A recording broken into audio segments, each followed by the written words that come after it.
Hey guys, welcome back to my YouTube channel. I'm Ping Ping, and for today's video, we will discuss the requirements when you're applying for 10-year green card. They also call it ROC or removal of condition. By the way, guys, in this video, we'll be discussing 5 different ways or 5 different conditions to apply for 10-year green card. So if the condition does not apply for you, you can forward the video or use the chapters in the video to look for a specific condition that apply in your case. But the 5 different ways to apply for 10-year green card are: number 1, joint petition. If you're petitioning yourself together with your husband or wife who is the U.S. citizen.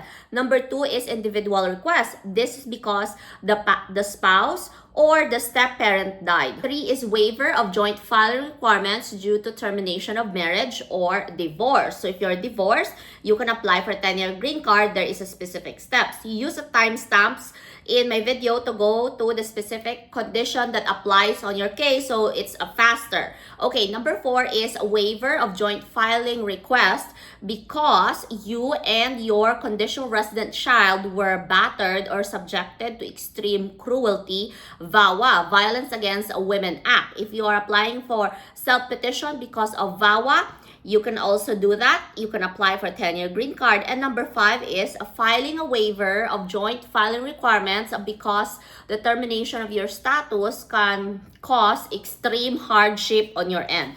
Okay, so these different ways requires different supporting documents, so we will discuss that in the video. And I already have a video on how to fill out a form I-751. Check my video on how to fill out the form I-751. In this video, I will also discuss how to arrange the documents in order and where are you going to send your documents depending on your state. Alright, so let's get it on and start our video. Let's go. Hey guys, so before we start our discussion on the requirements for green card or for 10-year green card or removal of conditions, let me remind you to make sure to check again my video on how to fill out the form I-751. I have a YouTube video on that because that form is the form that you need to fill out in order for you to process your removal of condition. Number 2, make sure to check for the correct address where to file the form. The link is in the description box below. And this is also very important because if you put or address your packet in a wrong location, it will delay your application. So always remember to check what is your state and what is the correct address where you are going to mail your packet. And lastly, when to file your 10-year green card or removal of conditions. So you file your 10-year green card during the 90-day period immediately before your conditional residence expires. So 90 days before your 2-year green card expires, you need to process ROC or removal of condition. Do not wait till your 2-year green card expires. Okay, so those are the quick reminders that I'll give to you before we start with our requirements in applying for the 10-year green card. Okay, now let's go to the application process and requirements on the 10-year green card. All right, guys, so before we proceed with the requirements, quick information: the filing fee for petition to remove conditions on residence or removal or 10-year green card is $750 for general filing and $10. Oh, sorry, not 10.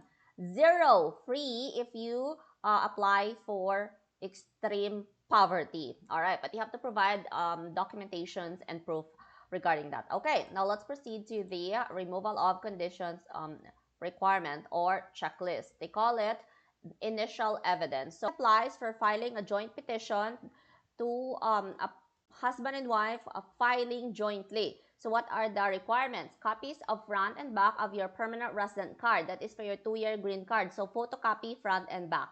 Copies of the front and back of a permanent resident cards of any conditional permanent resident children if you are applying together with your kids, only if applicable. Evidence of relationship. This one, submit as many evidence as you want. Submit copies of documents indicating that marriage upon which you were granted status was entered in good faith and still ongoing relationship for the marriage. So number one, you have to submit your marriage certificate. That's very important. Original or photocopy. But in my case, for my state, they do not allow photocopy. So we submit the original copy of our marriage certificate.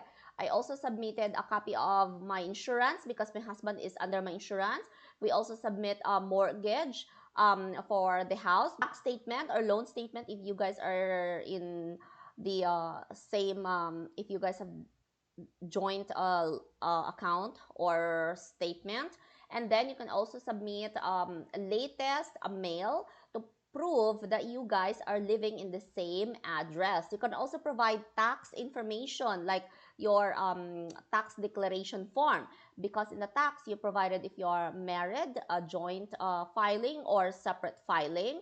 And also you can provide your payslip. In the payslip it says if you are married, and they will also see that you are still bringing your husband last name. Make sure that the documents that you submitted are up to date or the latest as latest as possible. Okay, so you can submit as many documents as you can in the evidence of relationship. But for my case, those mentioned are the documents that I submitted and I got approved for my 10-year green card. Okay, next we have an explanation for the reason you are filing late. That's why, if possible, file on the right time.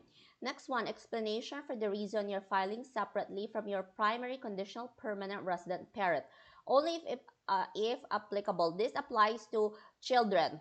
All right. If you don't have a children, if you don't have this, that's fine. Disposition on criminal charges, arrest or conviction if applicable. If you have arrest outside of the United States, you have to bring to provide proof that the arrest is already clear, such as acquittal, dismissal, stuff like that. So if you have that, you have to also provide a photocopy or original copy of the documents. You have to attach it in your packet. Next, if you're filing from outside the United States, for your parents are in the government or U.S. military, you have to provide two passport-style photographs for each petitioner and dependent, regardless of age. Okay. To complete the Form FD 258, fingerprint cards for each petitioner and dependent 14 to 79 years of age, and a copy of current military or government orders. Okay? So this is the requirements for joint petition. It's just very easy, but you have to make sure that you provide all the evidence of the relationship and all the copies are clear and original if possible. Okay? Next, if you're filing for individual request because of death of the petitioning spouse, step-parent, so you have to provide the following. The same. You have to have a photocopy of your green card, 2-year green card, back and front. Evidence of relationship, submit copies as many as possible. Because this one mentioned death, you have to provide a death certificate for your step-parents or spouse. Okay? The difference from joint petitioning and the death is that you have to provide a death certificate. The rest are all the same, easy peasy. Okay, next. All right, guys, third condition. Let's make it fast. Okay, third condition is filing due to termination of marriage other than death. So this is where the termination of marriage fall due to divorce. So what are the requirements? Still the same. Green card, your photocopy of your 2-year green card, back and front.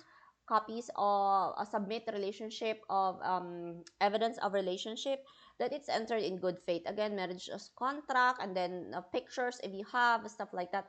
But then because it got divorced, you have to provide a final divorce or annulment decree.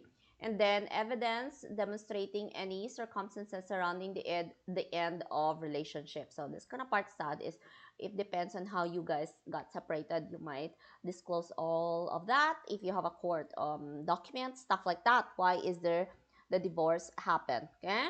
Disposition of criminal charges, we already discussed this, meaning disposition of criminal charges. If you have a criminal record outside of the country or in the country, you have to provide proof that it was acquitted, dismissed, or you're already convicted. Number 4, if you're filing a waiver of joint filing requirement because you and or your conditional resident child were battered. This is for VAWA, Violence Against Women Act. If you are battered, you can still file a 10-year green card.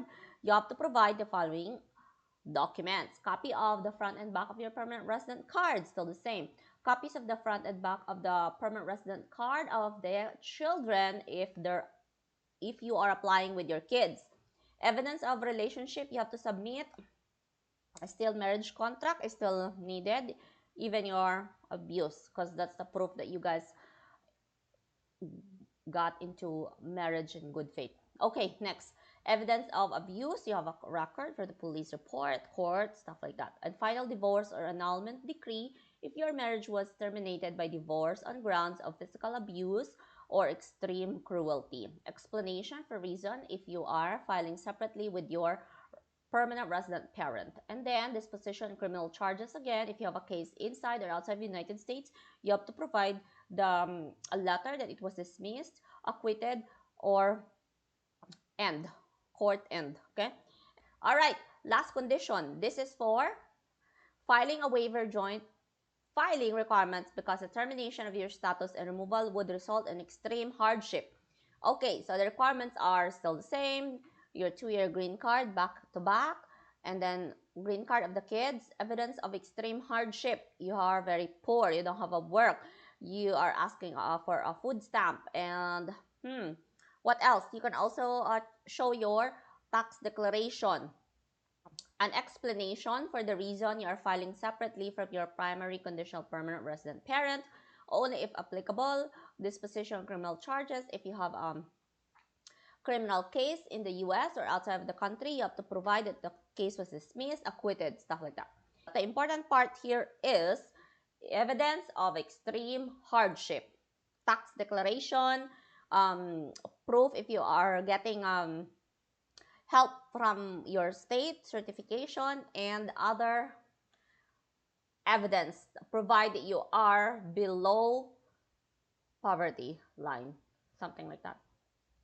Okay, so those are the requirements. Very easy. You need to remember all of that and provide as many information as you can, as many evidence as you can.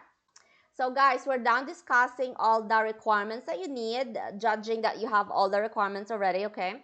Now I will teach you how to arrange the documents. Step 1, the first thing that you have to put inside your packet is the pictures or photos. In my case, I did not submit any photo, but I still got approved for my 10-year green card, okay?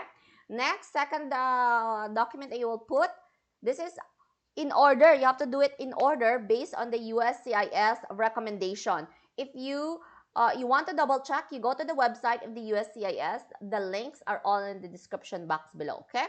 Now, number 2 is payment. You can pay in check, money order, or credit card. You cannot pay in cash, okay? In my case, I pay using the credit card. If you want to pay using credit card, you have to fill out the form G1450. It's very easy. You have to put all the information about your credit card and then just sign the documents. You have to put this on top if you don't have a photo. But if you have a pictures, then that is after the pictures. So I highly recommend doing the credit card payment. But if you want to pay in money order or check, you can also do that. Number 3 is Form G1145. This is request for e-notification. I did it, and this is very handy because you will get notified by text if the USCIS receive your packet. And you don't need to pay anything. All you need to do is just put your name in the G1145 and sign. So just do it. It's very nice. Okay, number 4 is the Form I-751. Again, I have a video on how to fill out the form. So you follow all the steps-by-step procedure on how to fill out the form, okay? And then make sure to sign the Form I-751 and double check all the information that you put to avoid delays on your application process. Number 5, next is the supplements being filed only if applicable. This is just additional information, stuff like that. And then supporting documents. The evidence that we discussed, the photocopy of your 2-year green card, death certificate, a marriage certificate, all other information, taxes, health insurance, mortgages, stuff like that, okay? As many as you can, and as, if possible, original, okay, to avoid delays. And lastly, it's time for you to send your packet to the USCIS. You can use USPS, FedEx, UPS. Double check what is the correct address of the USCIS depending on your state. I also discussed that in the other video on how to fill out Form 751, and I also discussed how much you're going to pay. All right, so that's it. I sent my packet last September 2024, and I received my 10-year extension letter after a month. Very fast. So Hopefully, guys, you learned something from this video. If you have questions, feel free to comment down below. Don't forget to like and subscribe on my YouTube channel. Bye-bye!